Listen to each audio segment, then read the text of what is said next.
Kepada siapapun kaum muslimin yang Allah takdirkan hijrah ke negeri-negeri di mana kita sangat minoritas, segera cari di mana kaum muslimin di wilayah itu berkumpul. Islam itu sangat mengatur perempuan, seperti kebebasan kita dirampas. Banyak yang Berpikir seperti itu. Kan nggak semuanya orang paham nih. Teteh juga merasakan, ya kita dulu juga jauh gitu.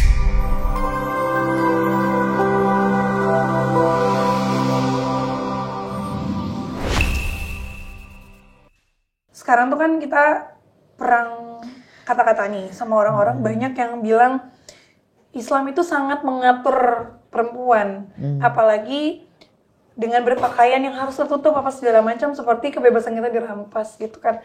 Maksudnya di Indonesia aja banyak yang berpikir seperti itu. Apalagi di luar negeri. Kan nggak semuanya orang paham nih. Betul. Gitu kan. Karena aku pernah ketemu sama orang Islam tapi berpikiran seperti beda. Itu karena nggak tahu juga sih gitu. Setelah tahu bisa ngambil dari angle yang lain, berubah pikiran. Tapi gimana caranya Teteh menjelaskan soal itu tapi di negara lain gitu? Ya, yang pertama kita tidak hidup dengan membutuhkan pandangan orang, tapi kita hidup butuh pandangannya Allah. Jadi itu harus menyemangati ketika ada orang-orang yang kita tahu mereka tidak faham atau belum faham, tapi tidak mau faham gitu. Kan ada ya yang begitu. Bagaimanapun kita berusaha menyampaikan, bahkan bil hikmah wa mau'izatun hasanah ya, menyampaikannya berusaha sesuai dengan perintahnya Allah gitu ya, bil hikmah wa mau'izatul hasanah, betul-betul dengan cara yang hikmat gitu ya, kemudian juga dengan pengajaran yang baik, tapi memang tidak mau faham gitu orangnya. Maka ingatlah, semoga Allah ridho kepada kita, karena yang kita pertahankan adalah apa yang Allah perintahkan kepada kita. Itu dulu poin pertamanya ya.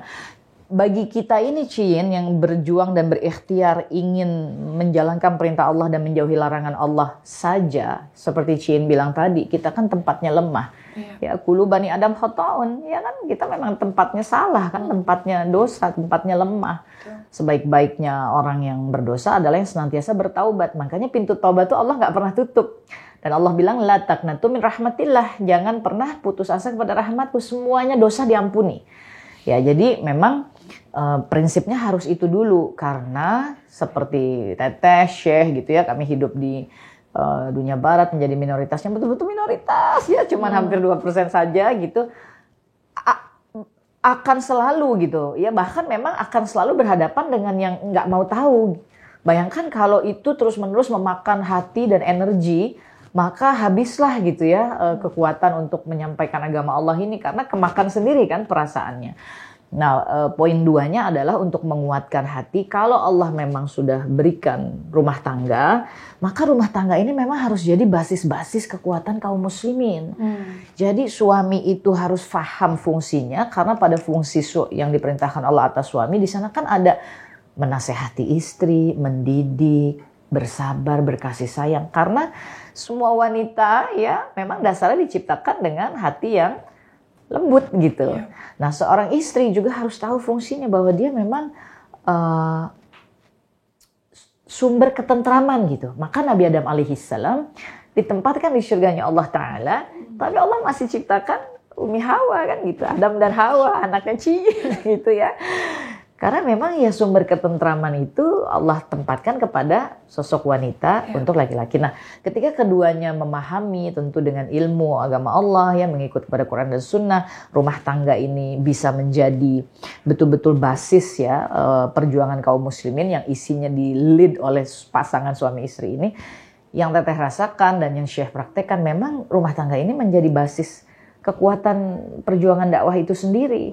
Ketika yang di luar rasanya tidak juga mau menerima gitu ya urusan agama Allah ini, yang di luar, bahkan yang Cien bilang misalnya sesama saudara muslim, pandangannya masih begini masih begitu, yang ya tentu pandangan itu muncul kan karena belum paham ilmunya. Karena Teteh juga merasakan, ya kita dulu juga jauh gitu ya, tapi alhamdulillah dengan yang sedikit yang bertahap ini, tapi kan Allah sudah ada yang sudah Allah pahamkan, dan ini kan merubah kan, total merubah hidup.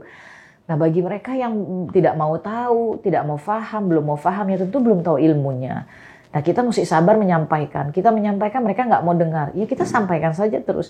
Nah, kekuatan ini muncul dari mana? Dari memang basis rumah tangga ini ya. Tentu mungkin pandangan teman-teman yang menyimak podcast kita ada yang mengatakan ya terus gimana kalau belum ada rumah tangga, belum ada pasangan. Ya berarti engkau berpeganglah kepada tadi kumpulan-kumpulan yang memang Allah, kalau di Indonesia yang Cien bilang Allah siapkan gitu ya. Nah kalau di dunia barat itulah Cien Syekh selalu bilang kepada siapapun kaum muslimin yang Allah takdirkan hijrah gitu ya ke negeri-negeri di mana kita sangat minoritas, segera cari Islamic Center. Segera cari di mana kaum muslimin di wilayah itu berkumpul. Betapapun itu jauhnya, engkau atur dalam ritme hidupmu di sana. Apakah sebulan sekali, apakah sebulan 2 kali, apakah yang bisa seminggu sekali, harus datang ke sana. Supaya terus ada dalam lingkungan kaum muslimin. Dan itulah yang akan menguatkan serta menjadi sarana kita untuk saling bertukar persoalan yang kita hadapi sebagai kaum muslimin. Kemudian membicarakannya, kemudian menguatkan satu sama lain, kalaupun solusinya belum ada. Tapi umumnya kan kalau di negeri-negeri barat ini yang namanya langkah-langkah aturan itu umumnya udah tertib gitu ya. Jadi kalau ada satu dan lain hal persoalannya misalnya sangat substansial, meresahkan, menyerang kaum muslimin, ya ketika kita berkumpul bersama kaum muslimin, maka disitulah kita bisa merumuskan langkah-langkah yang harus kita ambil bersama. Jadi kira-kira memang benar-benar harus kerja keras, tapi begitulah yang menguatkan sih Cin. Begitu pula dengan anak-anak ya. Anak-anak kan nggak bisa enggak. Namanya mereka lahir tumbuh besar di sana. Interaksinya, sekolahnya, teman-temannya, bergaulnya. Bayangkan kalau rumah ini nggak benar-benar jadi basis perjuangan dakwah.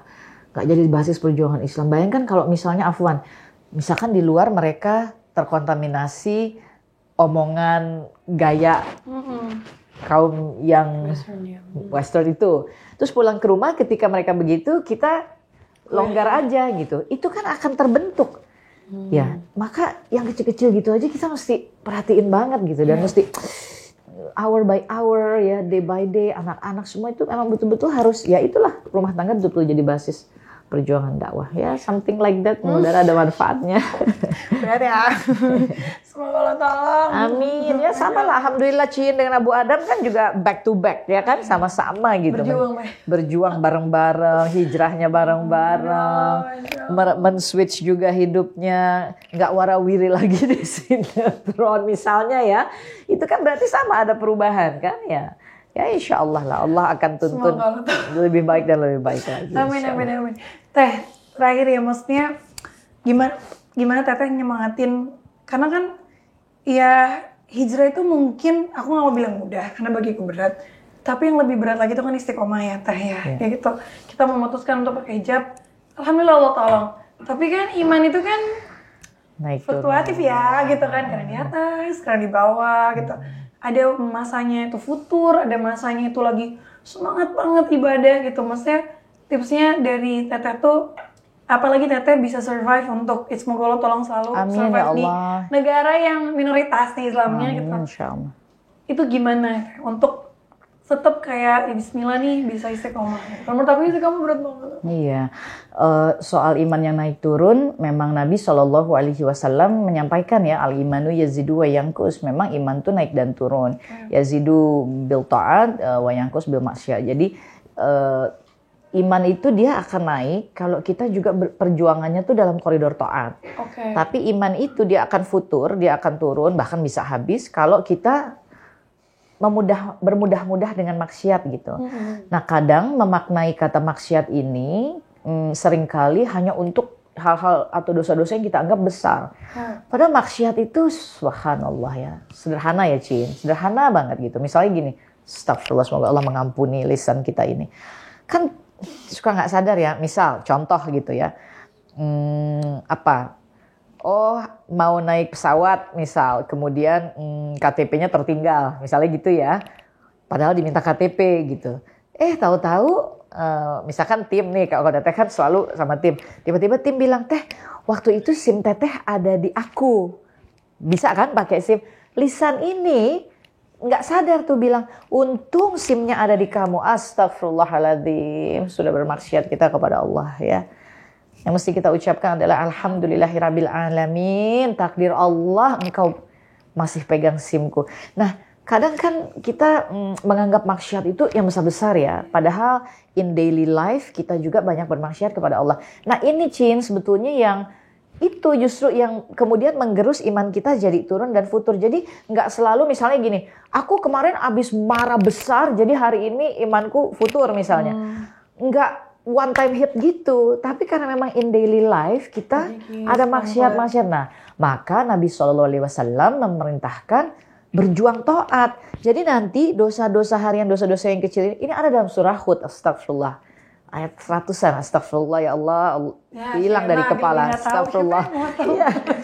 Ini ada pada surah Hud, jadi dosa-dosa kecil, dosa-dosa yang rutin kita buat, dia akan ditutup oleh kebaikan-kebaikan yang memang kita ikhtiarkan. Maknanya ketaatan kita kepada Allah. Nah jadi kuncinya dalam hidup ini berjuang saja untuk taat. Karena dosa harian ini, maksiat harian ini we cannot avoid it. Kita manusia tempatnya salah kan. Nah ini menjadi kunci gitu. Perjuangan taat ini yang mana iman akan selalu ditolong oleh Allah. Kalau innamal a'malu binniyah ya. Niatnya hidup ini mau taat. Kemudian menggali ilmunya, kemudian berusaha untuk taat, maka Allah berjanji Allah akan selalu tolong. Pertolongan Allah ini kita butuhkan untuk mencapai yang disebut istiqamah. Karena istiqamah ini arti katanya adalah tegak lurus. Bayangkan kita mesti tegak lurus kuat gitu ya di atas agama Allah ini. Memang betul, it's not easy. Kita butuh terus pertolongan Allah. Jadi perjuangannya pun harus kita lakukan. Iciin sama Teteh hari ini mau ketemu aja, WA-annya terus, ngatur waktunya, ini itu. Itu kan namanya effort kan ya. Untuk podcast saja kita ada effortnya. Apalagi mau tegak di atas agama Allah. Jadi berjuang terus dan kemudian minta terus sama Allah. Ya. Allahumma ya muqallibal qulub sabit qalbi ala dini. Wa ala ta'atik. Minta terus dikuatkan oleh Allah di atas agama Allah ini. Allahumma rzuqni taubatan nasuha qablal maut. Mintanya mati itu sudah dalam keadaan taubatan nasuha gitu. Jadi artinya kan kita taubat terus sehingga taubat kita terhitung taubatan nasuha ya. Jadi perjuangannya aja sehingga pertolongan Allah datang untuk menguatkan kita di atas agama Allah ini. Pada akhirnya memasuki janahnya Allah Ta'ala semua adalah karena keridhaan Allah. Allah bisa menghapuskan dosa kita sampai bersih dengan cara Allah dan memasukkan kita ke syurganya. Tapi tentu Allah memilih hamba-hambanya yang berjuang. Untuk itu lihat surah At-Taghabun ayat yang terakhir. Ini untuk semuanya. Termasuk aku harus membukanya lagi. Mudah-mudahan Cian nanti buka ya. At-Taghabun ayat yang terakhir. Kuncinya kita berjuang terus. Insya Allah Allah gak akan pernah meninggalkan kita. Insya Allah. Semoga Allah istiqomahkan kita ya. Berjuang mohon, berjuang mohon, berjuang mohon. Insya Allah Allah kasih.